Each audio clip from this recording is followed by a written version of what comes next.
మరో ఉత్తరం చూద్దామండి. శ్వేత ఈమెయిల్ ద్వారా రాస్తున్నారు. గురువు అంటే ఎవరు తెలియచేయగలరు అంటూ రాస్తున్నారు. గుకారో హ్యంధకారస్తు రుకాస్త్ర నిరోధక, చాలామంది చెప్తున్నారు. చీకటిని అజ్ఞానాన్ని తొలగించేటటువంటి వాడు గురువు అన్నట్లుగా. శాస్త్రంలో గురువులు 7 అని చెప్తుంది. ధర్మం ఇలా చెప్తుంది. ఆచార్య దేవో భవ, మాతృదేవో భవ, పితృదేవో భవ, ఆచార్య దేవో భవ. వేదం ముగ్గురు సూచిస్తుంది. ఈ ఆచార్యులు మళ్ళీ వాచక గురువు, అక్షరాభ్యాసం చేసి అక్షరాలు చెప్పేవాడు. సూచక గురువు, చెప్పిన విద్యను పరీక్షించేటటువంటి వాడు. బోధక గురువు, వాచక గురువు, సూచక గురువు, బోధక గురువు.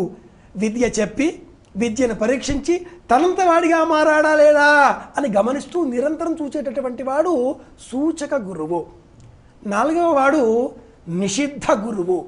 చెప్పకూడని మంత్రాలు చెబుతూ సూక్ష్మమైన మార్గాలు, ఠామ్ ఠూమ్ ఫట్ చెయ్యి డబ్బు వచ్చేస్తుంది, హామ్ హూమ్ ఫట్ ఇంతవాడి అంతవాడి అయిపోతాం, ఒకటి చెప్పు ఇంట్లో కుప్పల కుప్పల బంగారం వచ్చి పడతాయి. నిషిద్ధ గురువులు వీళ్ళు ఈ కాలంలో బాగా పెరిగిపోతున్నారు. కారణ గురువు 5వ వాడు, వాచక గురువు 6వ వాడు, పరమ గురువు 7వ వాడు. కారణ గురువు అంటే పరమాత్మ ఆత్మ అన్న విభేదాన్ని నేర్పించేవాడు. వాచక గురువు 6వ వాడు ఈ రెండింటిలో విభేదాన్ని చూపించి అనుభవం ఇది అంటూ చెప్పేవాడు.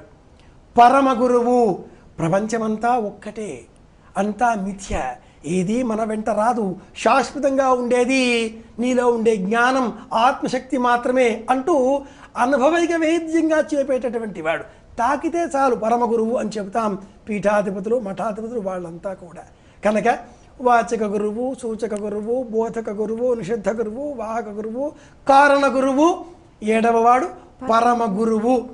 ఇందులో ఎవరిని తీసుకోవాలండి? నవ్వుతో మాట చెప్పుకుందాం.